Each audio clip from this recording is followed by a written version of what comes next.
মধ্যপ্রাচ্যের আকাশে যখন কাগজে কলমে যুদ্ধবিরতির কথা শোনা যাচ্ছে, ঠিক তখনই রাজনীতির পর্দার আড়ালে জমছে নতুন এক পরমাণু ঝড়ের ইঙ্গিত।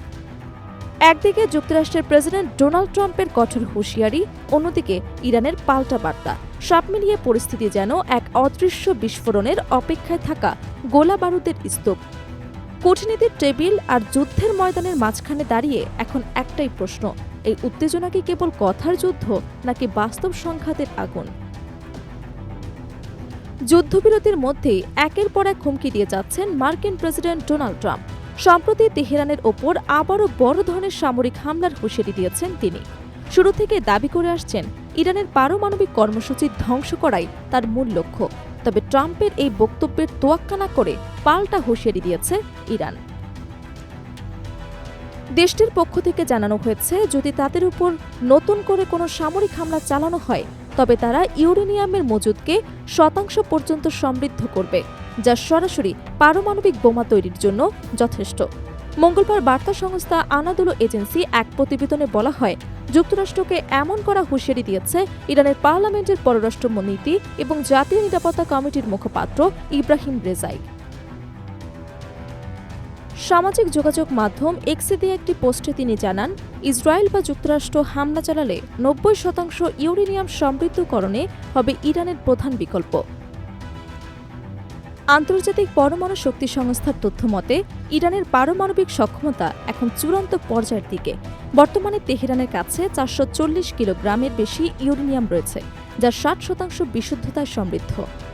সামরিক বিশেষজ্ঞদের মতে, ইউরেনিয়ামকে ৬০% থেকে ৯০% নিয়ে যাওয়া একটি অত্যন্ত সহজ এবং দ্রুততর প্রক্রিয়া।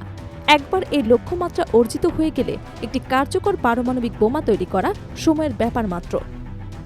ফলে ইরানের এই নতুন আল্টিমেটাম ওয়াশিংটন এবং তেল আবিবের কপালে চিন্তার ভাঁজ ফেলেছে।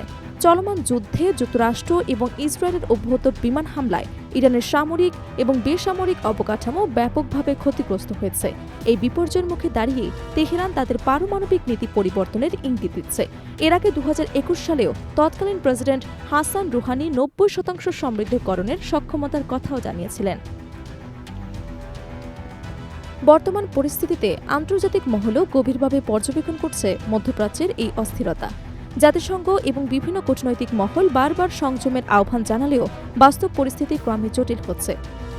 বিশ্লেষকদের মতে, এই সংকট এখনও শুধু ইরান যুক্তরাষ্ট্র দ্বন্দ্বে সীমাবদ্ধ নেই, এর সঙ্গে সরাসরি যুক্ত হয়ে গেছে আঞ্চলিক শক্তির ভারসাম্য, জ্বালানি নিরাপত্তা এবং বৈশ্বিক অর্থনীতি।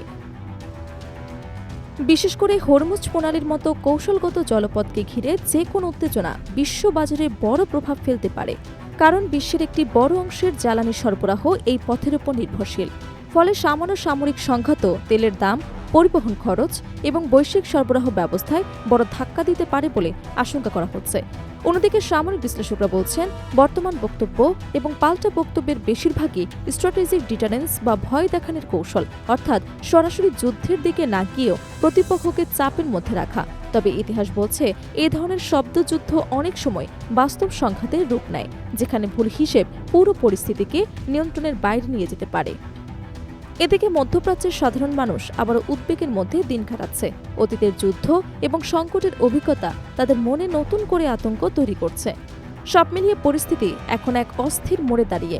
একদিকে কূটনীতি, অন্যদিকে সামরিক শক্তির প্রদর্শন, দুইয়ের মাঝখানে ঝুলে আছে পুরো অঞ্চলের ভবিষ্যৎ। এখন বিশ্ব তাকিয়ে আছে পরবর্তী পদক্ষেপের দিকে, যেখানে একটি সিদ্ধান্ত নির্ধারণ করতে পারে শান্তি নাকি নতুন যুদ্ধের সূচনা।